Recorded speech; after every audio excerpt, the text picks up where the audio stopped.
Združene države Amerike in Kitajska, potem ko je najprej Donald Trump zaukazal nove carinske dajatve, Kitajska pa je določila svoje, vse bolj zaostrujejo pogovore o dajatvah. Po eni strani so se trgovinske vezi pretrgale, besede pa so vse ostrejše. Žrtve pa so tako ameriški kmetje in proizvajalci, kot tudi kitajski potrošniki.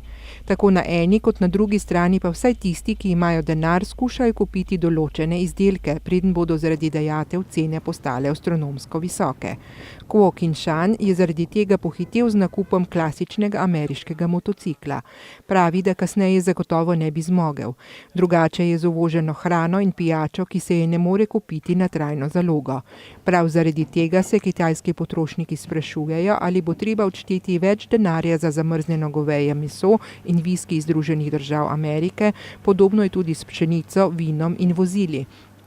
ZDA so namreč dvig svojih dajatev že uresničile 2. aprila, Kitajska pa je takoj zatem napovedala povečanje dajatev za 106 ameriških uvoženih izdelkov za kar 25%, niso pa še povedali, kdaj se bo to zgodilo. Švedski napadalec Zlatan Ibrahimović je izjavil, da se bo udeležil letošnjega svetovnega prvenstva v nogometu, več pa skorajda ni izdal. Trenutno sicer igra z ekipo Los Angeles Galaxy, poškodovano koleno se mu je sicer že zacelilo, tako da je na nogometnem igrišču lahko že bolj aktiven. 36-letnik še pravi, da še potrebuje čas, da se prilagodi svojim novim kolegom iz Los Angeleske ekipe in njihovi igri. Poljski predsednik Andrzej Duda je sinoči v Varšavi vodil slovesnost ob 75. obletnici Varšavske vstaje.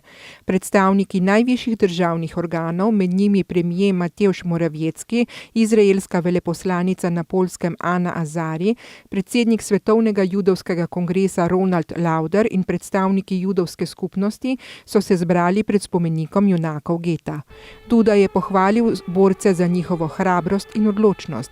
Izrazili so tudi vzhičenje, da je bila poljska zastava v Varšavi dvignjena visoko nad mestom kot znak odpora proti nacistični okupaciji.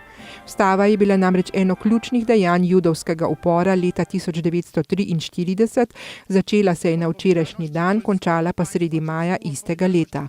V bojih je umrlo približno 6000 upornikov, večino preživelih pa so odpeljali v koncentracijska taborišča.